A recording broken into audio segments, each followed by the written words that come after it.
I'm Lulu Winfield. I've been working with pre- and postnatal women for over 20 years. Initially as a doula and founding member of Doula UK back in 2001. This led to me attending hundreds of births in that capacity and also as a doula mentor. In 2004, I took one of the first waves of hypnobirthing trainings to come here from the US, and another one in 2007. My own training as a childbirth educator and pre- and postnatal yoga teacher was back in the early 2000s under the wonderful training umbrella of Yoga Birth and the seminal Lolly Stirk.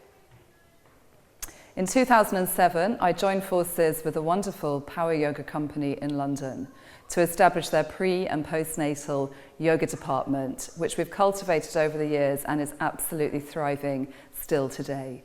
Thousands of women have come through our studio to enjoy the benefits of pregnancy yoga and to prepare to become mothers.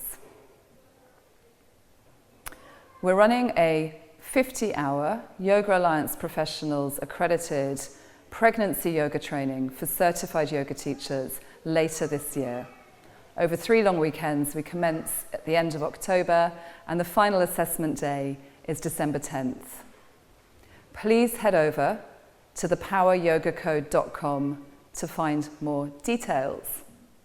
I'm delighted to have a mother-to-be here with me this afternoon. Come on in, Cecilia. Come onto the mat. Remind me, how old is your baby?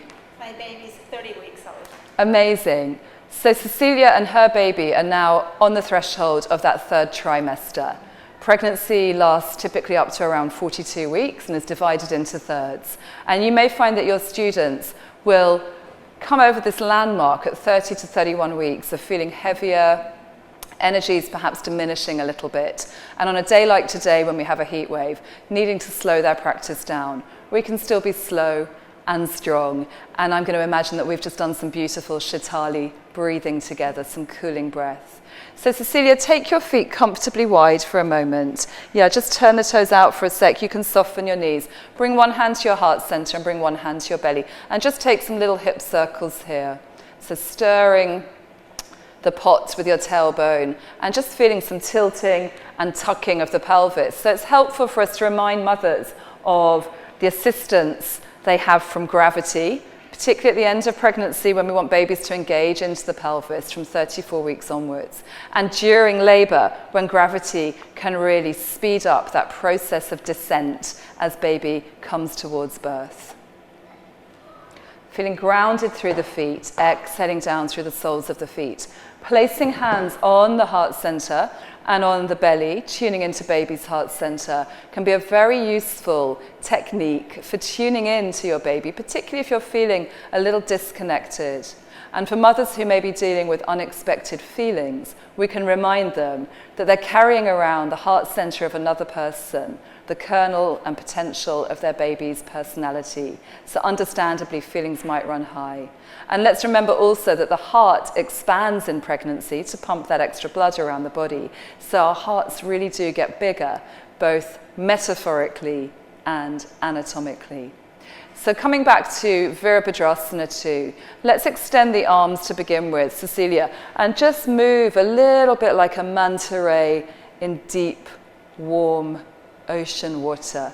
Fluidity and softness is a beautiful way to move, to dissipate sensations of pressure, tension, or pain. And soft movement can begin to change the texture of our thoughts.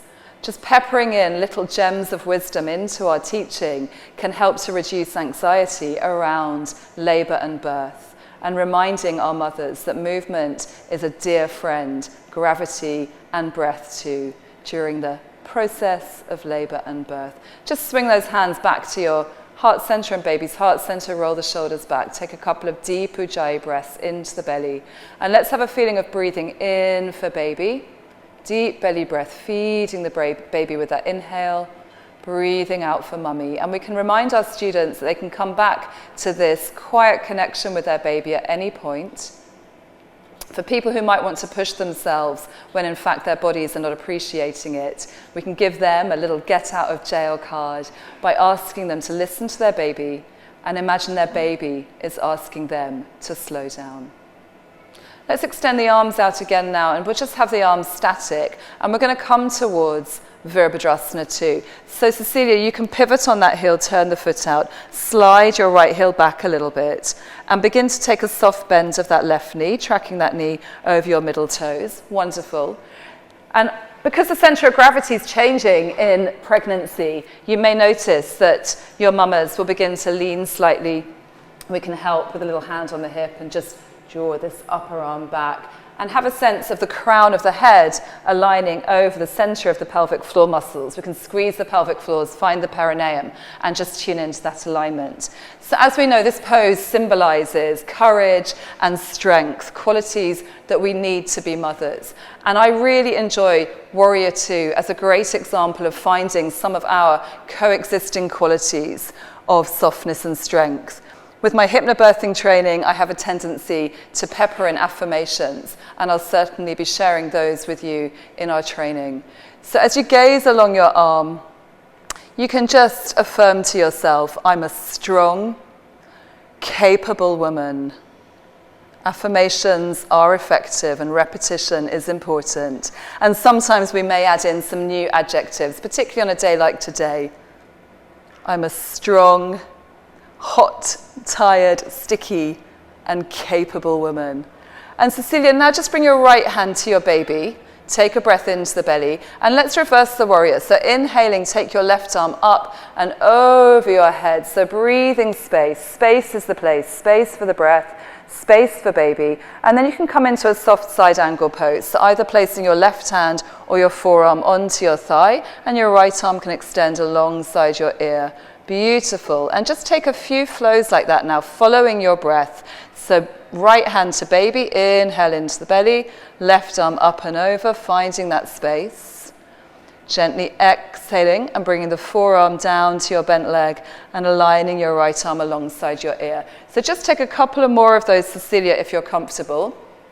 For mothers who are in their second trimester, you could offer them a deeper side angle pose. They may like to bring their fist onto a brick. We need to be mindful of that shifting center of gravity and watching that our students aren't dropping down towards the earth as the uterus lifts and inverts, center of gravity tilting forward. Beautiful. So we'll just take two more of those, Cecilia. And what I'd love you to observe is how the physicality of this pose also demonstrates those dualities of softness and strength. The dependability of the lower body from that beautiful stable pelvis and those supportive legs carrying two people around. From that solid base, we liberate the upper body, a slinky spine, some playful arms, moving almost like seaweed in water, thanks to the solid, strong base from below.